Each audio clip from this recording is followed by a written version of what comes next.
তো বলছিলাম কাশফুল কুবুরের একটা মোরাকাবা আছে, আল্লাহর ওলিদের দরবারে গেলে পাওয়া যায়, হক্কানি ওলির সোহবতে গেলে এই মোরাকাবাটা পাওয়া যায়। কাশফুল কুবুর, কবরের মোরাকাবা। আপনি কবরের পাশে দাঁড়িয়ে যদি ওই মোরাকাবাটা করেন, কবরে কি হচ্ছে এই হালত আপনি জানতে পারবেন। শরীয়তপন্থী শুধু শরীয়তের বিদ্যায় পাণ্ডিত্য অর্জন করে, কিছু কিছু মৌলভী বলবে আস্তাগফিরুল্লাহ নাউজুবিল্লাহ। এই দাদা, আলে ইলমে ইলমাইনে, ইলমটা দুই প্রকার, একটা ইলমে জাহির, একটা ইলমে বাতেন।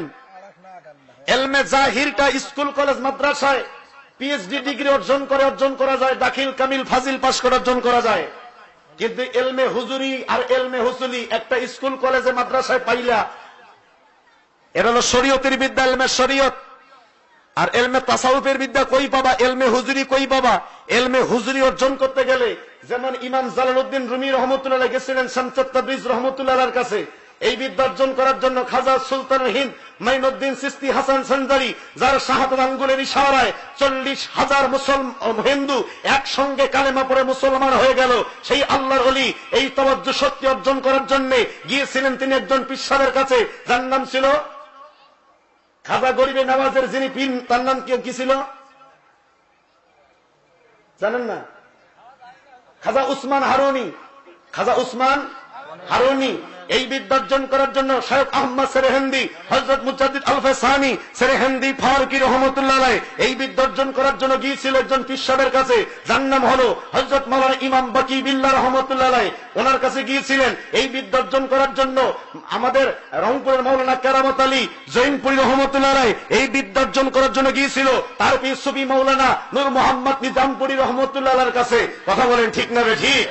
এই বিদ্যা অর্জন করার জন্য সুফি ফতে আলী রাসূলনুমা কলকাতা জেনার মাজার শরীফ আমি দেখে আসছি, ওনার শাহাদাত আঙ্গুলের ইশারায় ওই যে ভারতের কি নদী, যে নদীর পানি বন্টন নিয়ে আমাদের সমাজটা চলছে, কি নদী ধরে বেটা? ফারাক্কা। ফারাক্কার পানি শাহাদাত আঙ্গুল দিয়ে ইশারা করেছে, পানি উজান থেকে যাওয়া শুরু কর। আল্লাহর ওলির শাহাদাত আঙ্গুলের ইশারায় এই ফারাক্কার পানি উজান থেকে যাওয়া শুরু হয়ে গিয়েছিল। গোটা ইন্ডিয়া যার ইতিহাস আছে, এই বিদ্যা অর্জন করার জন্য সুফি ফতে আলী গিয়েছিলেন তার মুর্শিদ মাওলানা সাউসুবি মুজাদ্দিদ আল-ফাসানি সেরহিন্দি ফারুকির কাছে। এই বিদ্যা অর্জন করার জন্য আমার দাদা হুজুর কেবলা জান খাজা ইউনুস আলী এনায়েতপুরী রহমতুল্লাহ আলাইহি গিয়েছিলেন তার মুর্শিদ কুতুবুল ইরশাদ মাওলানা সুফি ওয়াজেদ আলী রহমতুল্লাহর কাছে। এই বিদ্যা অর্জন করার জন্য আমার পীর কেবলা জান গিয়েছিল তার মুর্শিদ খাজা ইউনুস আলী এনায়েতপুরী রহমতুল্লাহর কাছে। এই বিদ্যা অর্জন করার জন্য আমাদের মাযহাব ইমামে আজম আবু হানিফা রাহমাতুল্লাহ আলাইহি, চার মাযহাবের যিনি প্রধান, চার মাযহাবের যিনি ইমাম কুল শিরোমণি ইমামে আজম আবু হানিফা রাহমাতুল্লাহ আলাইহি এই বিদ্যা অর্জন করার জন্য গিয়েছিল তার মুর্শিদ ইমাম বাকের রাদিয়াল্লাহু তাআলার কাছে। আর আপনার আমার মতো খয়রাতি মৌলভী যদি কয় পীরের কাছে যাওয়ার কোনো দরকার নাই, তাহলে ওই মিয়া তোমার সাথে ইমামে আজম আবু হানিফা তিনি কি খয়রাতি মৌলভী? তিনি কি দাখিল কামিল পাস করে আলেম হয়েছে এত বড়, ইমাম হয়েছে এত বড়? ইমামে আজম আবু হানিফা তারও পীর ছিল। অতএব পীরের দরকার আছে না নাই? চিল্লায়া বলেন আছে না নাই? গেলে এমন একটা বিদ্যা পাওয়া যায়, শরীয়তের বিদ্যার পাশাপাশি এমন একটা বিদ্যা পাওয়া যায় যেই বিদ্যা অর্জন করলে পরে আল্লাহ রাসূলকে দুনিয়ায় বেঁচে থাকা অবস্থায় শনাক্ত করা যায়, চিনা যায়, জানা যায়, বোঝা যায়। কথা বলেন ঠিক না ঠিক? আল্লাহর ওলি কাশফুল কুবুরের মোরাকাবা করলেন, দেখতে পেলেন কবরস্থানের ভিতরে একটা কবরে কোরআন তেলাওয়াত হচ্ছে। আরো জোরে কোন কি তেলাওয়াত হচ্ছে? কোরআন তেলাওয়াত হচ্ছে। এই কোরআন তেলাওয়াত হচ্ছে, এই খবর শুনে আল্লাহর ওলি কবরের পাশে গিয়া কবরবাসীকে জিজ্ঞাসা করলো, এ কবরবাসী তুমি কি কোন নবী নাকি কোন গাউস নাকি কুতুব নাকি আখিয়ার নাকি আবদাল? তুমি কে? তোমার পরিচয় কি বাবা? একটু বলবো আমারে। কবর থেকে আওয়াজ আসছে, হুজুর আমি কোন নবী নই, কোন গাউস নই, কোন কুতুব নই, কোন আখিয়ার নই, কোন আবদাল নই, কোন পীর নই, কোন আল্লাহর ওলি নই, আমি শুধুমাত্র কেবলমাত্র একজন কোরআনের হাফেজ। জোরে বলেন কোরআন হাফেজ। কোরআন যারা, কোরআনের হাফেজ সব যারা, তাদের দাম আছে না নাই? চিল্লায়া বলেন আছে না নাই?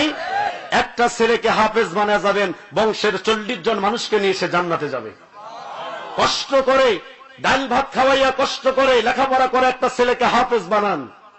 রাসূলুল্লাহ বলল তুমি একজন আলেমের বাবা হও, হতে না পারো তোমার মেয়ে আলেমকে দিয়া জামাই বানাও, তাও যদি না পারো একজন আলেমের সঙ্গে বন্ধুত্ব করো, এর খাতির আল্লাহ তোমাকে মাফ করতে পারে। তবে আমি বলি ইব্রাহিম মাহফিলে বর্তমান সমাজে যে হাফেজ 95% হাফেজে কোরআন, তাদের কোরআন আছে মস্তিষ্কের মধ্যে, ব্রেনের মধ্যে, কালবে নাই। সিনায় যে সমস্ত আলেমদের হাফেজদের কোরআন সিনায় নাই, সেই সমস্ত হাফেজরা 40 জন নিয়ে যাইতে পারবে না, নিজেই যাইবে কিনা সন্দেহ। আর যেই সমস্ত হাফেজদের কোরআন সিনায় আছে, তারা 40 জন নিয়ে জান্নাত যেতে পারবে। আমি আপনাদের অনুরোধ করি, কোরআন মগজে নয়, মস্তিষ্কে নয়, ব্রেনে নয়, এটা সিনার মধ্যে ধারণ করার চেষ্টা করেন, তাহলে আপনি হবেন হক্কানি হাফেজ। আপনার দাম অনেক অনেক অনেক বেশি। কবরের মানুষটা বলতেছে, হুজুর আমি শুধুমাত্র একজন হাফেজ। আল্লাহর ওলি বলে, হ্যাঁ বাবা, তুমি অনেক বড় ভাগ্যবান। কবরে যাওয়ার পরেও দুনিয়ায় কোরআন তেলাওয়াত করছো বহু, কবরে যাওয়ার পরেও কোরআন তেলাওয়াত করতেছ। তো বাবা কতদিন থেকে কোরআন তেলাওয়াত করো? হাফেজ সাহেব বলে, হুজুর আমার জানা নাই, আমি জানি না কতদিন থেকে পড়ি, আমার মনে নাই, তবে একটা হিসাব আমার কাছে আছে হুজুর। কি হিসাব বাবা? বলছে, হুজুর এই কবরে বসে বসে আমি এ পর্যন্ত 85,000 বার কোরআনুল কারীম খতম করেছি। আরো জোরে, কত হাজার? 85,000 লাগবে না, 85 বার খতম করছেন কোরআন, এমন একজন হাত তুলেন। হুজুর 85,000 বার কোরআন খতম করেছে।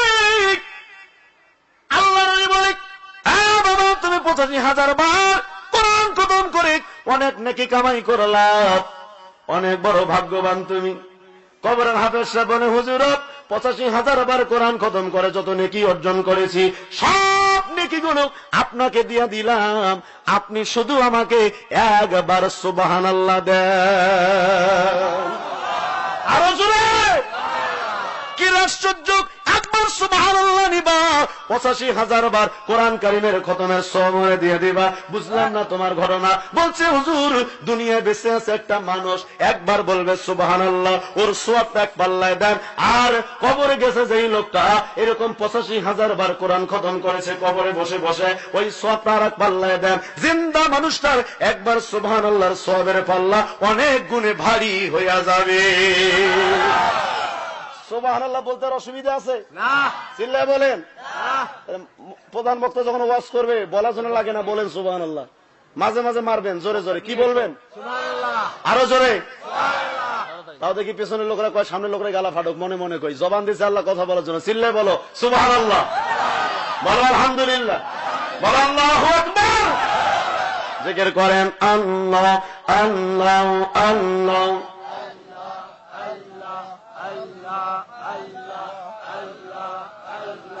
পাবি না রে মাবুদ মাওলা, পাবি না রে মাবুদ মাওলা, ওসিলা বিনাইয়া তোর দে মন বিনাইয়া দে মুর্শিদের চরণে, তোর দে মন বিনাইয়া দে মুর্শিদের চরণে।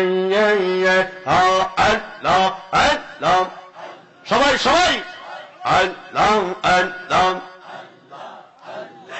আল্লাহ বানাইলেন আসমান আর জমিন, এই নার বানাইলেন রাত দিয়ে, এই নূর নবী বানাইলেন আল্লাহ প্রেমের কারণে, তোর দেয় মন বে লাইয়া দে মুর্শিদের চরণে।